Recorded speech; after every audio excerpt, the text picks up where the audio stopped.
The internet doesn't create revolution, but it facilitates it when it comes. Social media has been personified time and time again as the driver of the Arab Spring uprisings that occurred throughout the MENA region, an area that consists of 21 countries spread throughout the Middle East and Northern Africa. Since the collapse of the Ottoman Empire, the MENA region has experienced consistent instability due to conflicts of religion and the intensification of terrorist groups such as Al-Qaeda and ISIS.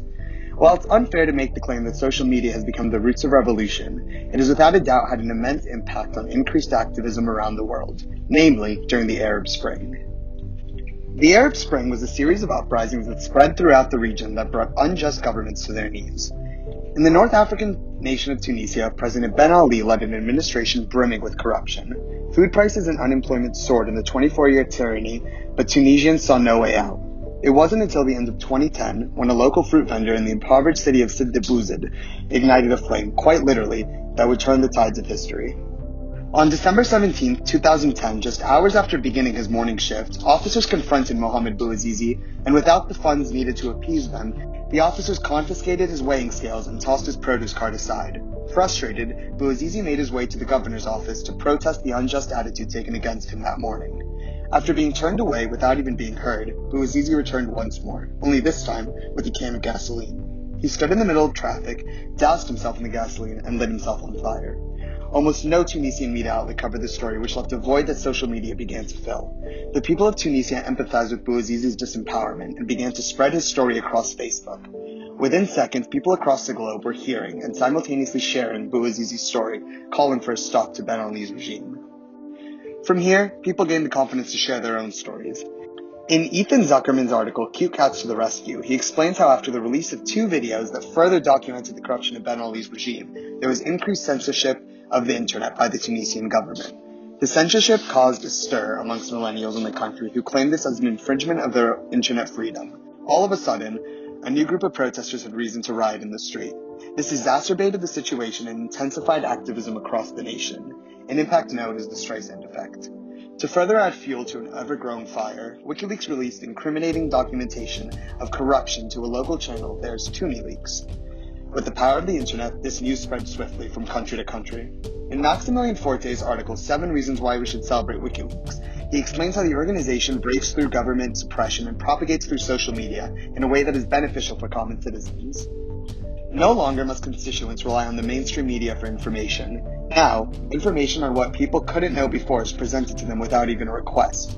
This influx of information delivered at an accelerated speed is what gives social media its edge. Moreover, as discussed in an article published by the Pew Research Center on the role of social media in the Arab uprisings, the bit.ly links generated on Twitter, Facebook, and other social media platforms are more likely to spread outside of borders than within, acting like a megaphone more than a rallying cry.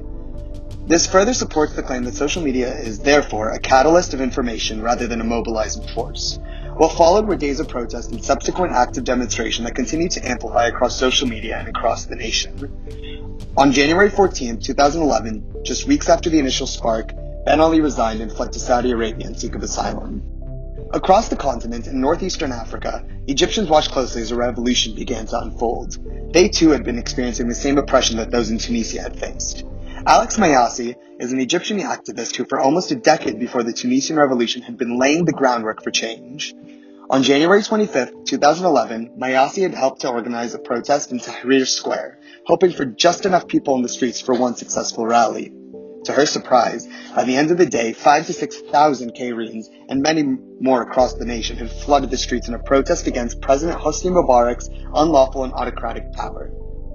Much of the effort were thanks to a Facebook page that was created 5 days after the death of 28-year-old Khalid Said, who was beaten, tortured, and murdered by 2 police officers in June of 2010. This page went viral both at the time of his death and once again at the start of the Tunisian revolution. It had become a place for activists to share opinions, report human rights injustices, vote on ideas, and oftentimes even execute them, something absolutely unheard of during the Mubarak regime.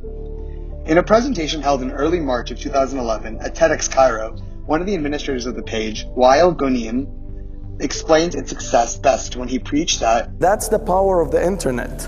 There was no leader. The leader was everyone on that page. The Tunisian experiment, as Amr was saying, inspired all of us, showed us that there is a way. Yes, we can do it. We have the same problems. We can just go in the street. a ripple effect had occurred. While there had been injustices in the nation before, it wasn't until the Tunisian revolutions and its heavy broadcast on social media that Egyptians actually thought that they had a chance at change. Very clearly, the internet had already been playing a part in the Egyptian rebellion as people were already developing strategies for what was to come. What changed, however, was the rate at which people were doing it.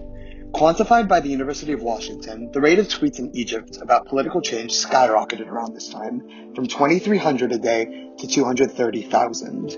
Social media is created for a more straightforward form of communication between individuals anchored by similar political movements oceans away from one another, advocated most clearly in Jonathan Moyer's article, The End of Slacktivism. There then becomes this strength in numbers mentality that almost flips what people thought they understood about activism and allows for a more clear path to success.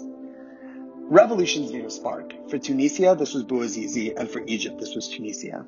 Libya and Yemen followed suit soon after the Egyptian riots, and major protests broke out in Algeria, Iraq, Jordan, Kuwait, Morocco, Oman, and Sudan. There was a power vacuum across the region that acted as a domino effect catalyzed by the increased usage of social media at the time.